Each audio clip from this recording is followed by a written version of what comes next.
Hey guys, it's James from AppSpy here, and what I thought I'd do is take you on a brief tour through the world of 2K Drive.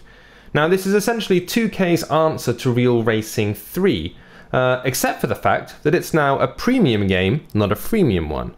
Although, as you can see from the menu screens here, it has the baggage left over from a game built using freemium architecture. Apparently, it was originally going to be free to play, and then partway through development, 2K decided, no, we'll actually make it premium. So, if you want to play it, it's going to cost you £4.99 or $6.99. Question is, how much of the freemium architecture is left over? And how much does that impact your experience with the game? I've played a few races already. I'm onto this timeout event championship thing. We're in London at the moment, and I'm going to take you on a race through. Let's go for the Racehorse Guards Loop. Now, as you see, there's two different types of currency in the top right-hand corner. We've got stars and gold coins. There are boost options. I can grab a boost and upgrade my speed for just that one race. These are consumable items, so you have to keep buying them if you want to use them. Again, a bit freemium.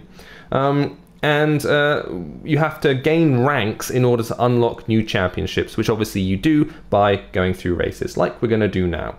Unfortunately, I kicked the crap out of my car during the last race, so it's going to flag up and tell me I need to do work on my bodywork.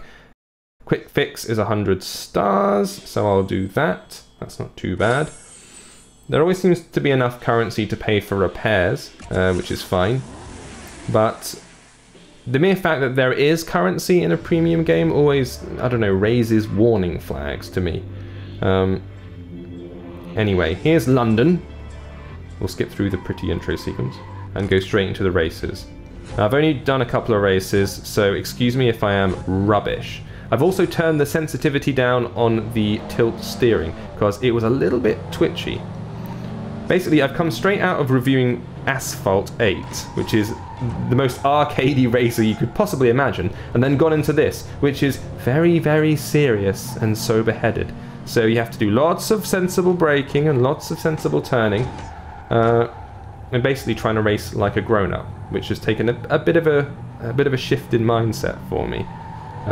So excuse me if I am rubbish, but I'm getting used to this thing. The idea is I just want to show you what the game looks like, because obviously a $5 is quite a lot to drop on an iOS game, and you deserve to have a little look before you shell out all that money. Now, kindly get out of my way, guys. I'm looking for first, if you don't mind. Good grief. See, I can't tell whether these racers, my enemies, are really, really smart or don't know I'm there.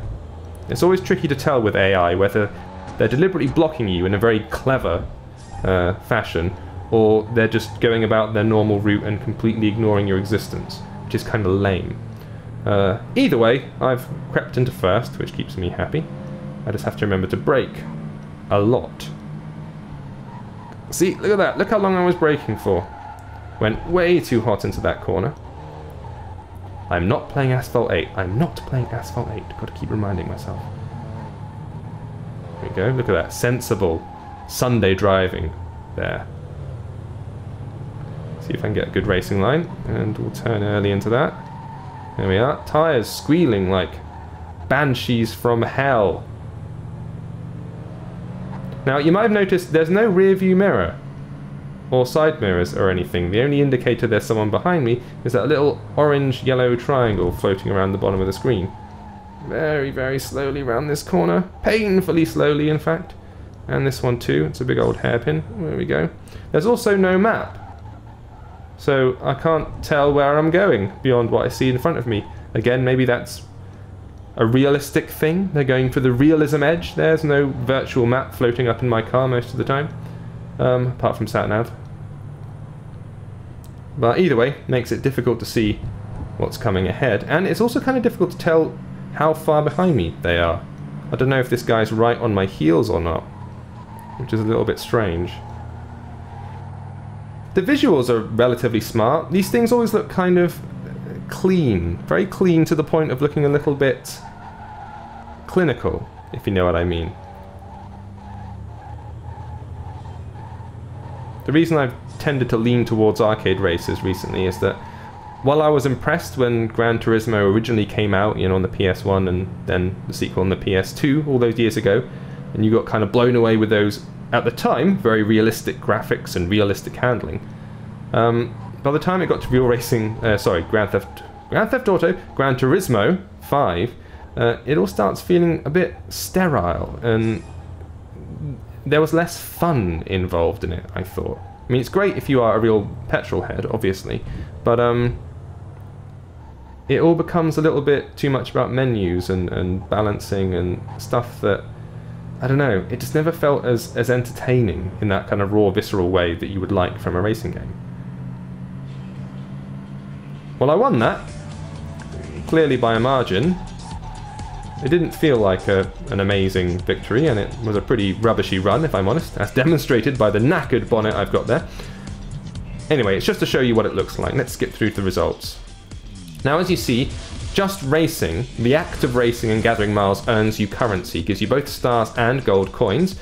I've now earned that, and I need to earn more to unlock the next rank, rank 6.